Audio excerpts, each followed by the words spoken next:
July 2024, I almost died. It's that simple. And I've never really spoken about it on a public platform before.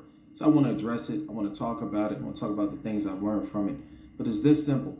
I was on a vacation, had a family vacation, and the last day, the day before we're supposed to head out, we decided to go swimming. Early in the day, I'd already started feeling somewhat bad. Nothing noticeable. I'm not even telling no one about this. I'm honestly not thinking too much about it. But once again, we started swimming, and we were in the pool for a little bit, close to an hour or so. Maybe not even that. And eventually, swimming around, as I'm swimming back, I feel my legs start to basically go numb, start to sink to the bottom. And as I'm sinking, I remember just telling myself, hey, when you hit the floor, just jump back up. It's all good. I never could feel the floor. And so eventually, of course, I started drowning, and I'm probably under the water maybe a good 30 to 50 seconds, something like that. Obviously feels longer. And I remember, I'm trying to get out. I'm going up and going down, going up and going down. Eventually, my wife pulls me out and helps me get close to the ladder to get out. And I'm once again still not being able to feel my legs. I'm having to pull myself to get out of the pool at this point. And I'm thinking, man, almost died. And I could tell. I knew it was that simple. Just because I'm losing oxygen, I'm losing energy because I'm fighting to get out. And I remember when I got out, just thinking like, man, that was almost it. And so I could hear my daughter screaming. Didn't know where she was, but I could hear her. And I could hear my son crying. He's crying for me.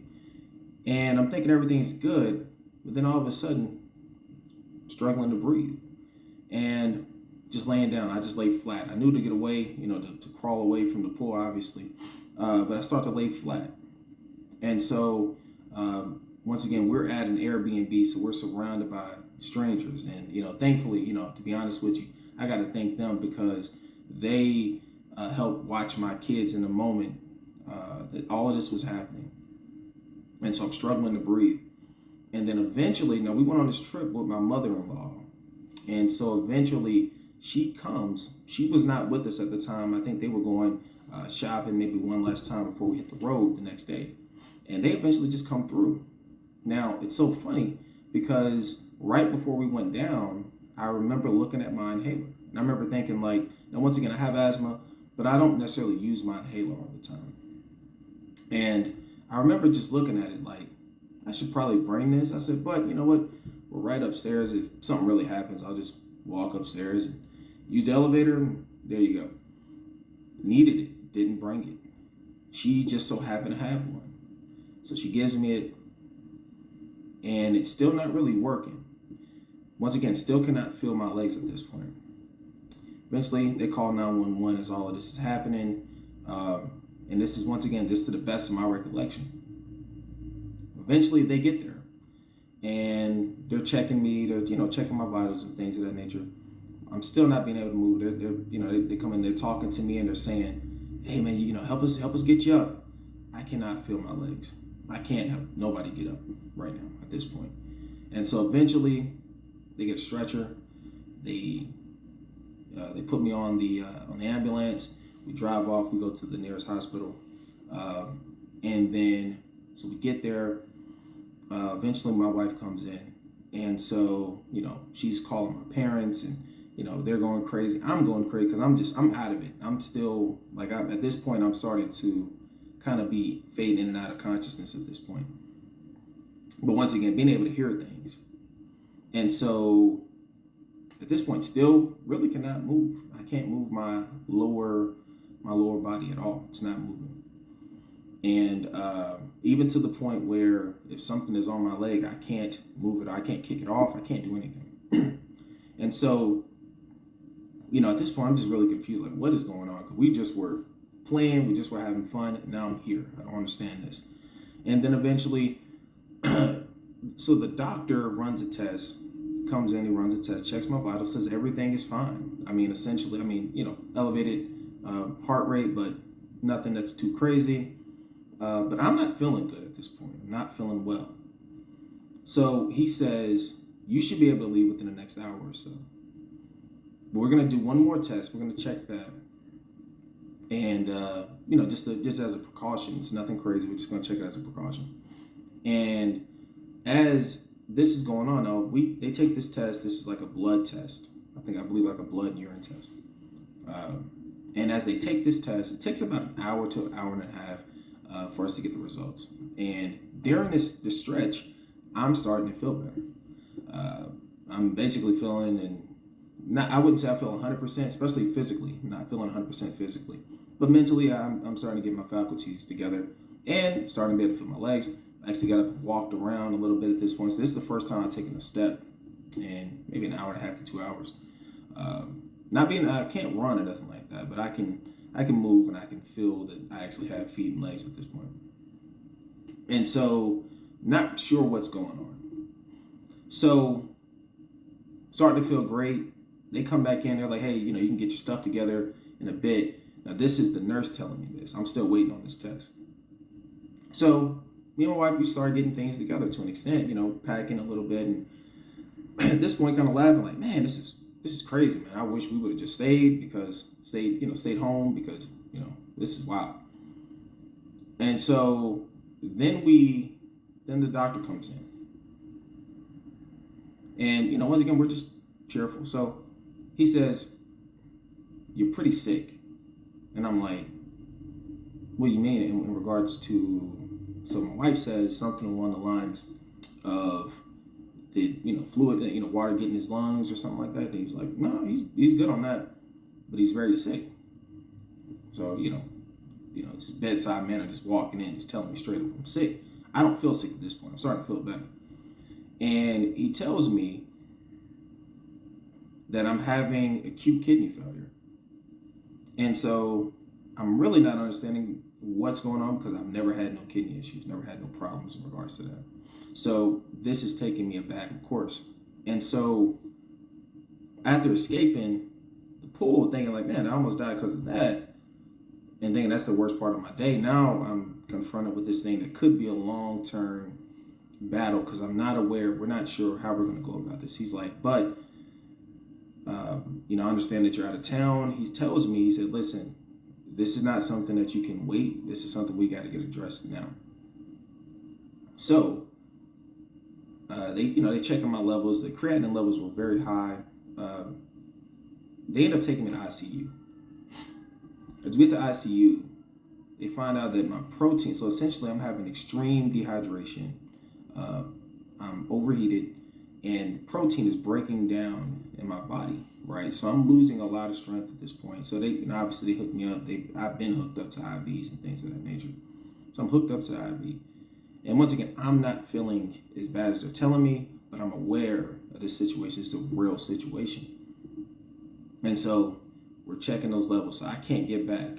I had to call my job like, hey, I ain't getting back, not anytime soon anyway. And at the time, because I keep asking them on a timetable, they don't know because they don't know how long this is, it's going to take for me to get better, if I'll get better or what. And so I'm young, man. So I'm trying to understand like what is really happening because I exercise and, I'm pretty fit, pretty active and trying to understand, man, like what is going on. To get past all of that, a few days go by or maybe a day or 2 days go by in this hospital. And I'm just making an amazing recovery, phenomenal recovery. Even one of the doctors joked and was saying, something along like I'm healing like Wolverine in terms of like my levels just going down that fast and everything was looking good. And so I say all of this, man, to say that you just don't know. You just don't know. And in the course of all of that happening, it's not very often it's not very often that you're able to hear somebody speak about how much they care about you, how much they love you while you're alive. And I mean sincerely, like really reaching out to you. And so I had a few people reach out to me during that time frame. And so they really, once again, it was as close to a funeral as I've experienced for myself. But to say all of that was, I ended up finding out that a big majority of it was just, once again, just dehydration. Wasn't drinking enough water. We were in a very high part of the country at that time, and I typically do drink water. Nothing crazy at that point, but I typically drink something, and I just wasn't, to be honest with you, too busy having fun, and we just wasn't concerned with it. But eventually, months would go by, and now, I'm not sure how many months it went by now, 6, 7, 8 months. But I've been able to hit PRs in terms of weightlifting, running miles, in terms of that, making sure I drink water, making sure that that's like very important. That's like a necessity to my day at this point now. But you have to really understand that life is not promised, and that is very much a cliche. But let me like really tell you, when you're confronted with it in a situation where you could definitely die. This is not just a cliche of, oh, it can all end tomorrow. No, it was gonna end today. It's gonna end in a few minutes. Only got a few minutes. And then to escape that and think that was the worst part, and then to find out, hey, you got some more hurdles to climb to get out of this. And how serious it has been, and I've never addressed it. I'm not a huge fan of talking this way, but I thought it was important. I thought it could be very impactful to show people, like, listen, you can be confronted with things can happen to you, and you can either just say, you know what, I'm never gonna be this way again. I'm never gonna attack my exercise this way again. I'm never gonna be this way.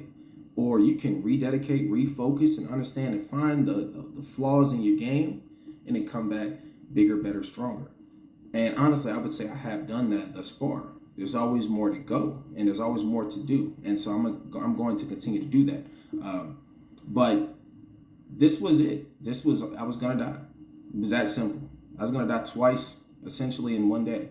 And so I just want to say to you guys, listen, whatever you're going through, there is a light at the end of the tunnel. There's a way to get past that. You have to be determined. You have to be dedicated. You got to surround yourself with people that care about you. That was the one thing that I really learned, that I ain't Superman. I can't do this alone. I cannot do this alone. I was going to lose it all. I was going to lose it all in one day.